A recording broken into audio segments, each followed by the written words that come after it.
Catches. This is going to be the Tutorial Tuesday video. I just thought it's a good time to go over some recommended equipment every fisher should have in their tackle box and their fishing backpack, whatever you carry. So we're going to start with some of the basics here. I always recommend having a pair of cut-proof or cut-resistant gloves. These are the Gorilla Grip A5 cut-resistant gloves. Normally I wear these when I'm getting catfish, just in case they flop around and you don't want that spine to go in your hand from their fin. Next thing, if you're a night fisher, it's always good to have a light. Sometimes you want that light to be up beside you. I've got a light that sits beside me, or you can have a headlamp. I've got this headlamp right here. It's just I think it's a 60,000 lumen headlamp. It's USB chargeable, and it's even got a spot in the back where you can charge your phone or other device if you need to. So that's really handy if you're out on the water and you need light or power for something. Then I've got my fish gripper. It can hold up to 30-pound fish. I mean, it's pretty easy to use. You just get it in their mouth, center it up, lock it down, and it allows you to hold the fish up. And then as it holds the fish up, it tells you how much it weighs. This is probably one of the most handy tools I have, because fish don't always want to cooperate. And if this is in their mouth, you can get a good grip in one hand and the pliers with the other and pop that hook right out. That brings me to the next item, being the pliers. Always have a good set of pliers to be able to get that hook out.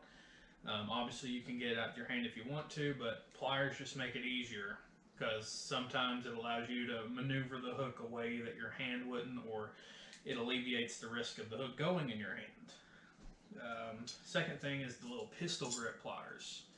I have these in case the fish swallows the hook or it gets way down in there where I can't reach with these pliers. So it's just a little nifty thing to have, to be able to go down the fish and maneuver that hook and try to minimize any damage to the fish whatsoever. Scissors. Normally I use these for cut bait. If I catch bluegill, I'll cut them in 3 different pieces from the head down from the tail, and I've got 3 pieces of cut bait like that. Or I can use it to cut the line if I need to. And then last but not least is my weight scale and the measuring tape.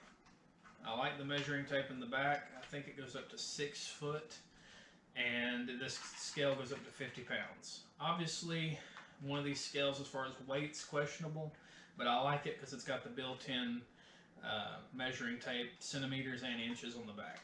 So those are just a couple items I'd recommend having in your fishing bag, tackle box, whatever you want to call it.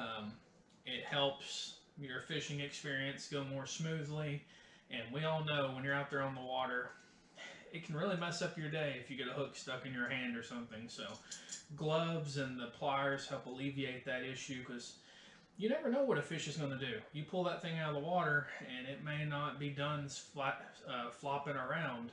You may think it's done, go to pull that hook out, it flops around that last second and knocks the hook in your hand. If you've got these cut resistant gloves, it just goes into the gloves and you can pull it right out. I have had that happen. Catfish went to roll about the time I pulled the hook out. It knocked it straight into the gloves. Didn't even go to my hand. So there are benefits to that. Also, if you catch fish with teeth, like gar, pike, muskie,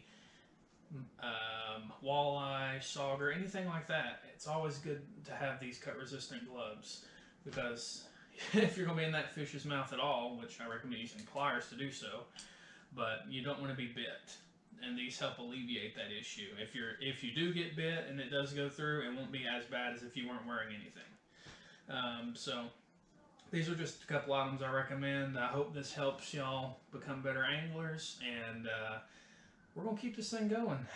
It's getting to that cooler weather in the fall, so hopefully we'll have some more fishing videos and catches. The catfish seem to be picking up lately, and I'm looking forward to going walleye and sauger fishing for the first time ever this fall. So stay tuned for that, and we'll have more videos. Thank y'all, and remember, here at Caleb's Catches, we're trying to teach the world to fish one cast at a time.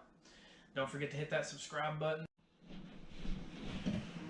Share it with friends and family, and let's make this a thing. Let's get Caleb's catches out there. That way we can help anglers become better anglers, and we'll share our fishing stories together. Thank y'all, and y'all have a blessed night.